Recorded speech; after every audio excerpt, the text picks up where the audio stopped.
Fala pessoal, e aí, tudo bem? Como é que vocês estão? Hoje, com tudo adverso, sem o microfone, sem estar no estúdio lá de casa, etc. Estou aqui em São Paulo. A questão é a seguinte: faltou falar sobre o poder moderador. E nós vamos voltar a isso algumas vezes, porque o poder moderador tem recebido uma revisão grande em relação aos estudos anteriores, tá? Então, o que, que é de importante em relação ao poder moderador? A Constituição de 1824 prevê a divisão dos poderes políticos em 4 itens, certo? Em 4 áreas: executivo, legislativo, judiciário e um quarto, moderador. Como vocês vão ver pelos trechos que eu retirei de um trabalho da Miriam Donikoff, vocês vão perceber que, num primeiro momento, o poder moderador era colocado como um exemplo ou como mais uma das peças que transformava o regime monárquico brasileiro numa monarquia absolutista. O que está aparentemente, quanto mais avançaram os estudos, essa ideia é muito antiga, ela já vem sendo remodelada faz tempo. Então, num primeiro momento era um governo típico, se alegava que era típico absolutista, depois era arbitrário, e hoje em dia você tem uma percepção de que o moderador era uma das previsões possíveis dentro de um governo típico conservador do 19, tá?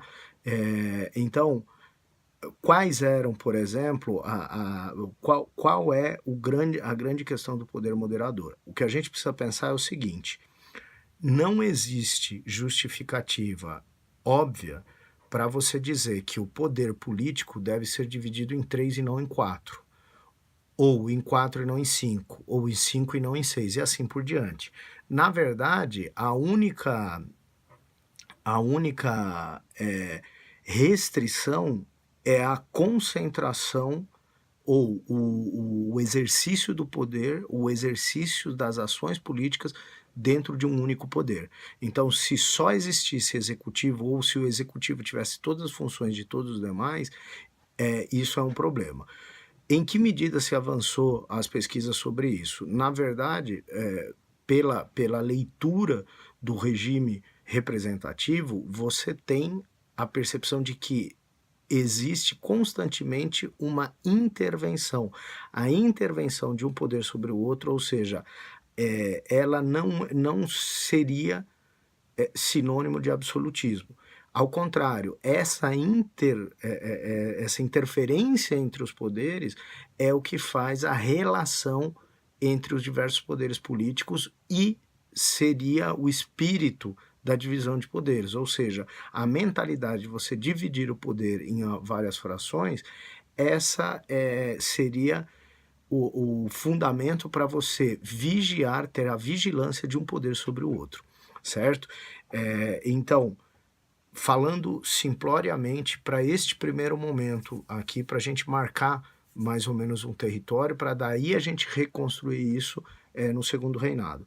A ideia é a seguinte: o poder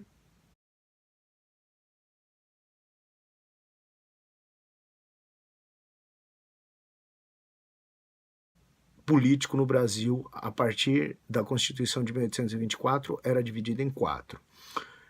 O poder moderador, ele estava na mão do imperador. E mais, o poder moderador, ele é utilizado, ele é convocado, ele é instrumentalizado para dissolver a Câmara.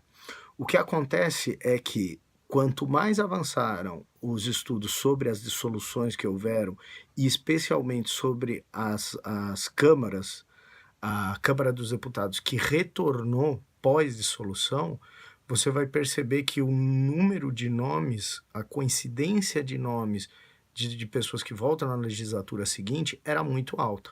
Então, lembrem disso, guardem isso na cabeça, são a sementinha que a gente vai explorar, especialmente no segundo reinado, certo? Então, lembrando o seguinte: se a gente for ver o cotidiano da ação do parlamento dentro do primeiro reinado, ele é muito curto, porque é aproximadamente de 26 a 31, entendeu? Então não dá tempo de você entender o funcionamento desse poder no primeiro reinado. Depois vem o período regencial, que você não tem a figura central do imperador. E é só no segundo reinado que a gente vai ter uma visibilidade de como isso funciona. Por isso que eu digo, a gente precisa ter uma clareza sobre o poder moderador agora na montagem do sistema, para daí conseguir entender as características dele, as variações, no segundo reinado. Tá certo? Então, tudo de bom, até mais, bons estudos aí, tô torcendo por vocês. Um abraço, tchau, tchau.